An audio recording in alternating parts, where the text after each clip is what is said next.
안녕하세요. 오늘 공부하실 내용은 기독교 강요 2권 2장 1절부터 6절까지 오늘 공부해 보도록 하겠습니다. 지금 우리가 2권 1장부터 5장까지는 그 인간의 타락에 대해서 공부를 하는데 특별히 1장에서 우리가 인간의 그 전적인 타락, 인간의 그 원죄, 그 불법의 씨가 전가되었고 그것이 바로 사망과 형벌을 낳게 됩니다. 영적인 죽음, 육체적 죽음, 영원한 죽음을 낳게 되고 또 그 불법의 씨로 인해서 우리의 모든 그 영혼과 육체가 전적으로 타락했기 때문에 그 이제 죄의 오염이 돼서 어, 선을 행할 수 있는 그런 의지가 없다. 모든 것이 타락했다. 영혼이라고 하는 것은 인간의 그 이성과 의지를 말합니다. 이런 것들이 다 타락했기 때문에 육체의 열매를 맺을 수밖에 없다. 이것이 지금 1장에서 말씀드린 내용입니다. 그러니까 2장부터 또 5장까지가 자유의지 논쟁인데 자유의지라고 하는 것이 우리에게 있는가, 타락한 인간에게 있는가, 이제 칼빈은 그 문제를 말씀하고 있는 것입니다. 자유의지라고 하는 것은 하나님을 알고 또 하나님의 기쁘신 뜻을 행할 수 있는 그런 의지가 우리 안에 있는가, 이것이 이 문제를 지금 이제 2장부터 5장까지가 이제 좀 자세하게 살펴보고 있습니다. 자유의지라는 말을 들어보면 우리에게 굉장히 어떤 자유의지가 있는 것 같다라고 생각이 들지만 실제적으로는 우리가 원죄 전적으로 타락했기 때문에 죄를 행할 수 있는 죄의 노예 의지밖에 없습니다. 우리가 하는 모든 것이 죄입니다. 하나님을 기쁘시게 할 수 없습니다. 초자연적인 은사 자체가 제거되었기 때문에 은혜가 막혔고 또 우리 안에 있는 일반 은총조차도 하나님이 그것도 은혜입니다. 사실은 그것도 부패되었고 조금 남아 있는데 그저 도덕 의지 정도로 우리가 그 행할 수 있습니다. 근데 그것으로는 하나님의 뜻을 그 하나님의 구원까지의 뜻을 이루어 나갈 수는 없고 또 하나님의 뜻을 행할 수 없습니다. 그 의지조차도 사실은 일반 은혜이고 하나님의 은혜입니다. 그것만이라도 주어졌기 때문에 이렇게 양심 정부를 통해서 이 나라가 우리가 어느 정도 살 수 있도록 하나님께서 인도해 주신 것입니다. 그러면 이 자유의지를 그 문제를 논하는 데 있어서 우리가 좀 조심해야 될 부분이 두 가지로 칼빈은 얘기를 하는데 우선 사람은 모든 올바름에 거부당할 때 즉시 이를 나태의 기회로 삼는다. 그는 자기 스스로는 의에 대한 아무 열의도 가질 능력이 없다고 일컬어지기 때문에 그 열의를 추구하는 것을 자기와 전혀 무관한 일이라도 되듯이 전적으로 헛되게 여긴다.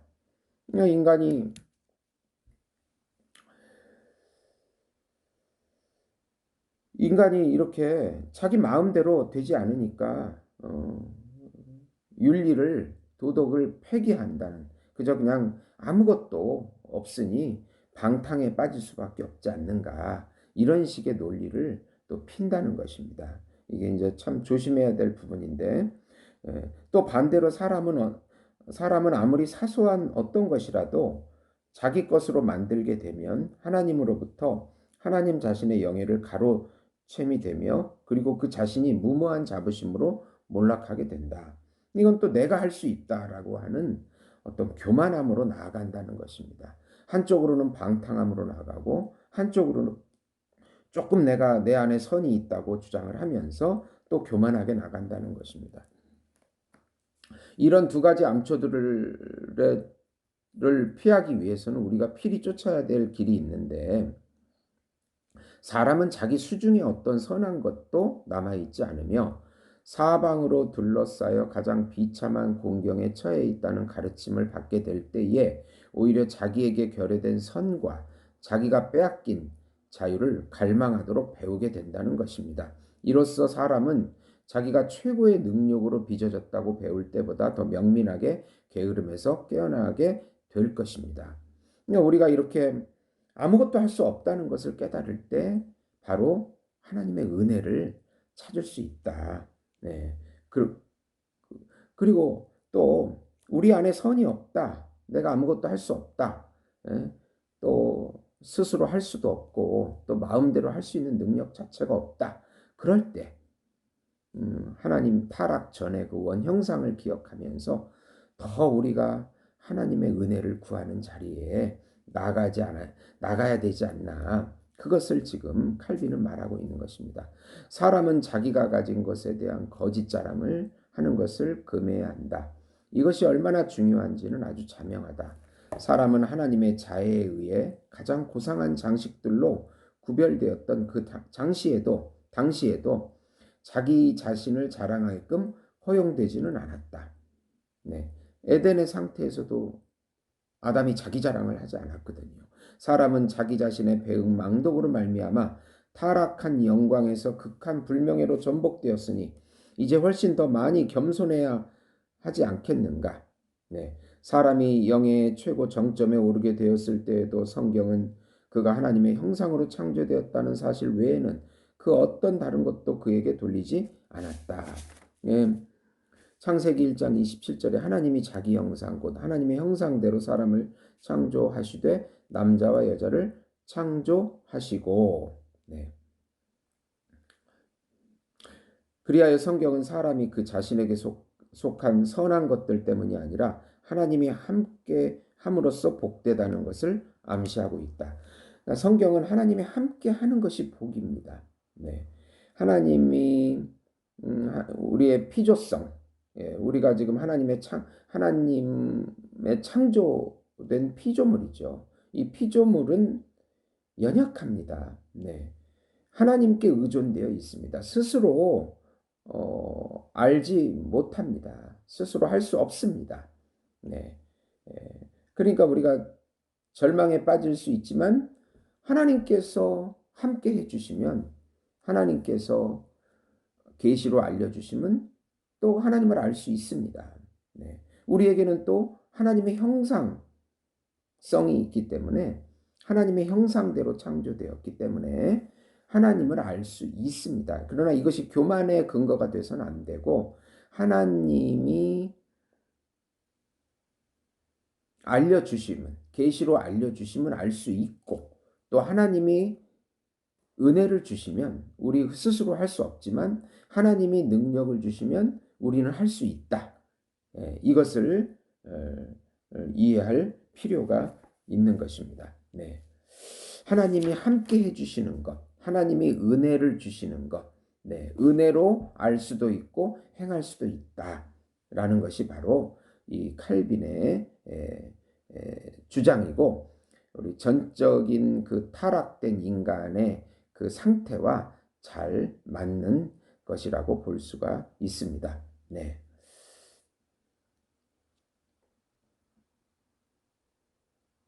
그래 어거스틴이 이런 말을 했는데요. 자유의지는 그것을 변호하는 자들에 의해서 견고해지기보다는 더욱 짓밟힌다는 유명한 말을 자주 반복해서 했다. 예. 그렇게 자유의지를 우리에게 자유의지가 있다고 하면 할수록 아무것도 할 수 없다는 그, 그 자유의지에 도달하게 된다. 이런 말을 한 것입니다. 그래서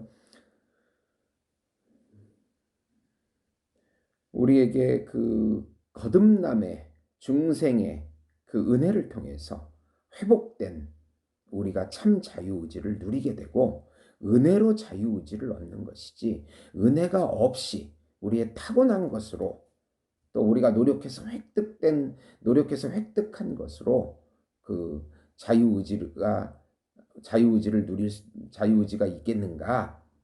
그것이 아니라는 것입니다. 네. 그러면 이제 2절에서 지각과 오성과 이성, 영혼의 기능에 대한 철학자들의 견해에 대해서 이제 좀 구체적으로 그러면 우리의 영혼은 지각, 이성과 오성은 같은 말이고요. 이성 그리고 의지, 욕구 이렇게 세 가지로 좀 구분해 볼 수가 있습니다. 철학자들은 이성을 아주 신뢰합니다. 철학자들은 이성이 정신에 자리 잡고 있어서 마치 등불과 같이 모든 계획을 비추고 마치 여왕과 같이 의지를 제어한다고 상상한다는 점에서 큰 일치를 이루고 있습니다. 왜냐하면 그 철학자들은 이성이 하나님의 편만한 빛 가운데서 가장 효과적인 계획을 세울 수 있고 뛰어난 활기 가운데서 최선의 명령을 내릴 수 있다고 추측하기 때문입니다. 네. 이에 반해서 이제 이 지각이라고 하는 것은 무감각과 침침한 눈에 사로잡혀 항상 땅을 이리저리 기어다니고 저급한 것들에 뒤엉키어 결코 참된 통찰력을 이를 만큼 높이 오르지 못한다고 상상합니다. 그리고 또 욕구, 의지는 이성에 계속적으로 순종할 뿐만 아니라 지각의 투항에 종속되지 않는 한 덕성에 열심을 기울이게 되고 옳은 길을 견지하게 되며 의지를 형성하기에 이르게 되는 반면 그 의지가 지각의 노예 상태로 넘겨지게 되면 지각에 의해 오염이 되고 뒤틀려져서 타락되게 되어 유욕에 빠진다고 주장합니다. 네. 이렇게 이제 오성, 지각, 욕구, 의지 이런 것이 이제 영혼 안에 자리 잡고 있는데 그러니까 철학자들의 입장은 이것입니다. 영혼의 기능들은 정신과 마음에 있고 이성과 의지와 지각로 이루어진다. 이성이 오성을 부여하는 바 의지의 욕구는 이성을 쫓으면 덕성에 이르고 지각이나 감각을 쫓으면 유욕에 이른다. 이렇게 정리가 되는 것입니다. 그러니까 의지가 이성을 쫓아가면 덕성에 이르고 의지가 지각을 쫓아가게 되면은 바로 유욕을 따라가는 삶이 된다. 대부분 철학자들이 이렇게 말씀하고 있습니다. 그러면 3절 보시면 오성을 지도하는 이성에 종속된 의지의 자유에 대한 철학자들의 공통적인 신뢰가 있는데요. 철학자들은 덕성과 악행이 우리의 권세 안에 있다는 점에 논쟁의 여지가 없다고 본다. 철학자들의 주장입니다. 그들은 다음과 같이 말한다. 만약 이것 혹은 저것을 하는 것이 우리 선택에 달렸다면 그것을 하지 않는 것도 마찬가지다. 환원해서 그것을 하지 않는 것이 그렇다면 그것을 하는 것도 마찬가지다. 그런데 우리는 우리가 행하는 것들을 자유로운 선택에 따라 행하는 것처럼 보이고 우리가 피하는 것들을 자유로운 선택에 따라 피하는 것처럼 보인다. 그러므로 만약 우리가 좋아서 어떤 선한 것을 행한다면 그것은 또한 그것을 하지 않을 수 있고 만약 우리가 좋아서 어떤 악을 행한다면 우리는 또한 그것을 피할 수 있다. 네. 이렇게 주장을 하고 인간의 그 이성과 의지가 의지로 우리는 그 덕성에 이를 수 있다. 이제 이렇게 철학자들은 어느 정도 신뢰하고 있는 것입니다. 네. 모든 사람은 스스로 덕성을 얻기 때문에 어떤 현자도 이제 어떤 현자도 도무지 그것에 대해 신에게 감사하지 않았다. 왜냐하면 우리는 우리의 덕성으로 인해 칭찬을 받고 우리의 덕성 가운데 자랑하기 때문이다. 만약 선물이 우리 자신으로부터 온 것이 아니라 신에게 속한다면 이런 일은 일어나지 않았을 것이다. 그러면서 행운은 하나님으로부터 찾도록 해야 하지만 지혜는 자기 자신으로부터 취해야 한다는 것이 인생의 모든 판단이다. 이러면서 어느 정도는 인간의 이성과 의지를 신뢰하는 이런 자유의지를 주장한 것입니다. 그저 하나님의 은혜는 행운 정도로 취급하는 거죠. 이렇게 볼 때 모든 철학자들의 견해를 요약하면은 인간 오성의 이성은 인간의 올바른 통치를 위하여 충분하다. 실로 이성에 종속된 의지는 지각에 의해 악행들에 이르도록 교란을 당하기도 하지만 자유로운 선택으로 모든 것의 지도자인 이성을 따르는데 결코 방해받지 않는다. 그러니까 올바른 이성을 갖고 있으면 그 이성을 따라가도록 의지는 이성을 따라가기에 충분히 우리는 그 어, 자유의지로 살아갈 수가 있다. 네. 그러나 이 지각에 의해서 우리 의지가 교란당하고 혼란스럽기도 하지만 이성으로 충분히 극복할 수가 있다. 네. 이렇게 철학자들은 그 이성에 종속된 그런 의지의 자유를 신뢰하는 쪽으로 그렇게 주장을 한 것입니다. 네. 그러면 이제 우리가 4절에서 어거스틴을 제외한 자유의지에 대한 교회 저술가들의 입장의 난맥상에 대해서 이제 말씀드리겠습니다. 이제 이 교회 저술가조차도 사람이 지닌 이성의 건전성이 죄로 인해서 심각하게 상처를 입게 되었다는 사실과 의지가 악한 욕심에 의해 심하게 예속되었다는 사실 두 가지를 인정했습니다. 이 일반 철학자들과는 달리 그럼에도 불구하고 많은 교회 저술가들은 철학자들에게 좀 가까이 나아가게 됩니다. 네.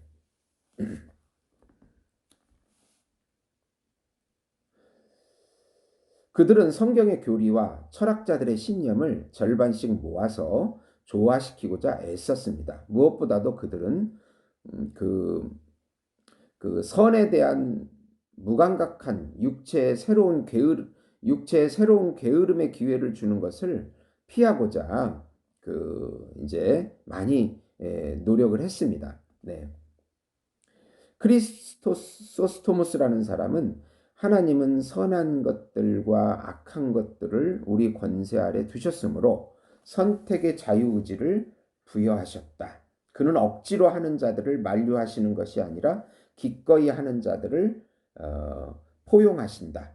악한 자라도 만약 그가 원하면 종종 선한 사람으로 변한다. 선한 자라도 나태를 통하여 파멸하고 악한 사람이 된다. 이는 주님이 우리의 본성을 의지가 자유롭도록 만드셨기 때문이다. 이뿐 아니라 주님은 우리에게 필연성을 부여하지 않으시고 적절한 처방을 마련하셔서 모든 것을 병자 자신 판단에 내맡기신다. 또 우리는 하나님의 은혜로 도움을 받지 않는 한 그 무엇 하나도 제대로 행할 수 없다. 마찬가지로 우리의 몫을 다하지 않는 한 위로부터 내려오는 그 어떤 호의도 얻을 수가 없다. 모든 것을 하나님 도움에만 의지하지 않으려면 도움을 구하는 동시에 우리도 우리 자신의 힘으로 무엇인가 실어 날라야 한다. 우리 것을 드리자. 하나님이 나머지를 채우실 것이다. 네, 이렇게 또 인간의 안에 있는 그런 어떤 의지를 긍정하는 것과 하나님의 은혜를 이렇게 섞으려고 하는 그런 태도를 보인 것입니다. 히에로나무스는 우리 일은 시작하는 것이고 하나님의 일은 완성하는 것이다. 우리의 할 일은 우리가 할 수 있는 것을 제공하는 것이고 하나님이 하실 일은 우리가 할 수 없는 것을 가득 차게 하시는 것이다. 네. 이렇게 덕성에 대한 사람의 열의에 대해서 지나친 가치를 이렇게 부여하고 있는 것을 보게 됩니다.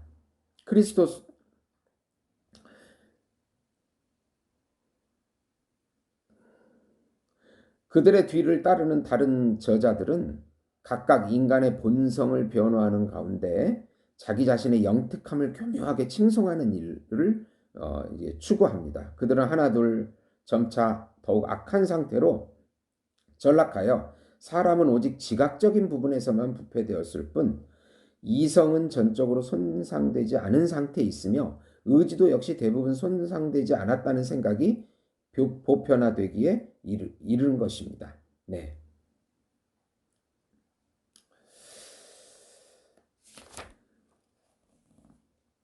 그러나 중요한 것은 자기 본성의 모든 부분이 사악해지고 초자연적인 은사를 다 빼앗긴 사람이 과연 무엇을 할 수 있을지 이 칼빈은 깊이 숙고해 봐야 한다고 주장하고 있습니다. 네. 자유의지는 모든 사람 글들 가운데 반복해서 나타남에도 불구하고 오직 몇몇만이 그것이 무엇인지를 정의합니다. 오리게는 선과 악을 식별하는 이성의 기능이자 둘 중에 하나를 선택하는 의지의 기능이라고 말했을 때 이 정의가 교회 저술가들 가운데 일치되었던 것으로 보입니다. 네. 어거스틴은 또 자유의지가 은혜의 도움을 받아 선을 선택하고 혹은 은혜가 없으면 악을 선택하는 이성과 의지의 기능이라고 정확하게 가르치고 있습니다. 네. 그러니까 자유의지라고 하는 것은 어거스틴은 은혜가 있어야 올바른 자유의지를 발휘할 수가 있다. 네. 그러니까 선을 행할 수 있는 의지가 주어지게 되는 것이다. 은혜로 주어지는 것이다. 네. 이제 베르나르두스는 좀 더 정교하게 소멸되지 않는 의지의 자유와 이성에 편향될 수 없는 판단에서 비롯되는 동의. 이거 좀 어려운 정인데요. 네.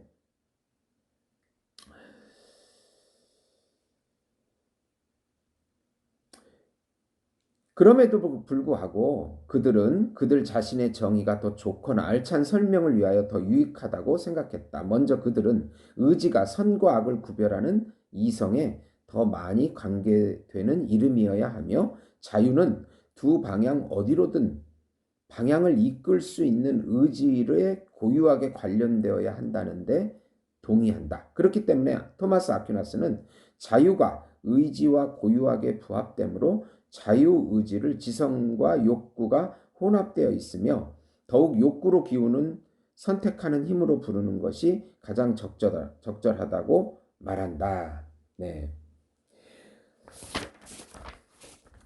그래서 자유의지에 대해서 이렇게 자유의지에 대해서의 그에 대해서 정의에 대해서 말씀드렸고 그러면 이제 5절에서는 의지와 자유에 대한 그 이견들이 있는데 이제 스콜라 학파는 세 가지 자유를 구분합니다.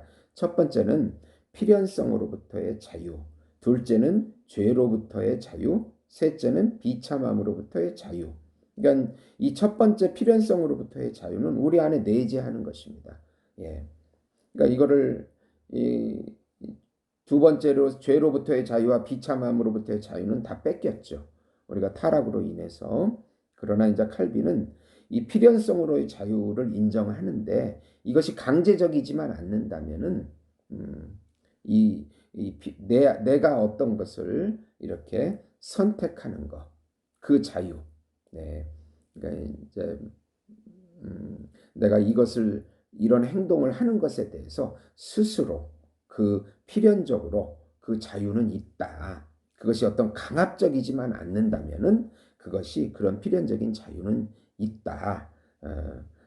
이제 그렇게 주장합니다. 그러나 그 필연적인 자유도 죄인이기 때문에 죄를 지을 수 밖에 없기 때문에 그거를 죄의 책임이 자신에게 있는 것입니다. 우리가 어떤 도덕적인 것을 어기게 될 때, 네, 그것을 본인이 자유의지로 그렇게 하지만 할 수 있는 그 의지가 있는데 그것을 필연성의 자유인데 그 책임은 본인에게 있는 것입니다.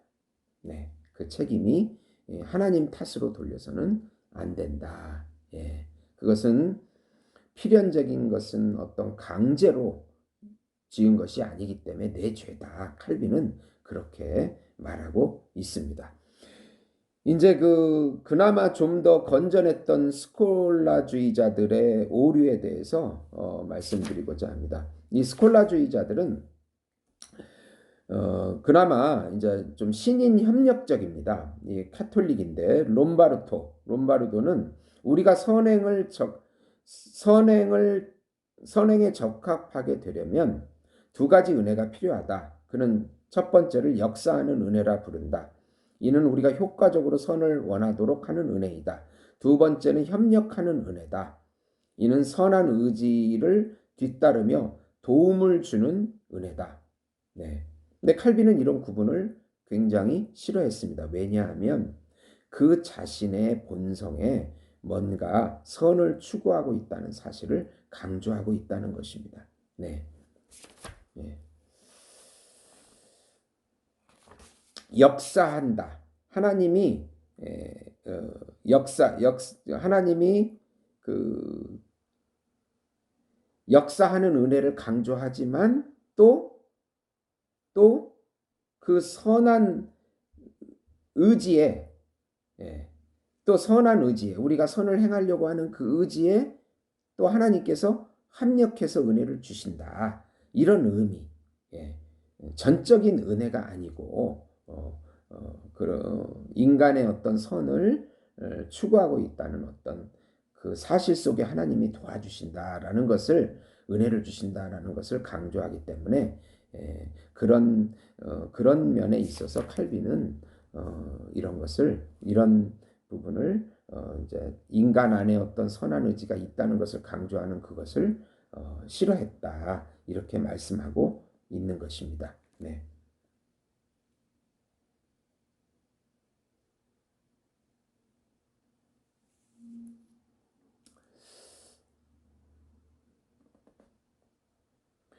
사람은 악을 행하되 강요가 아니라 선과 악의 선택권을 가지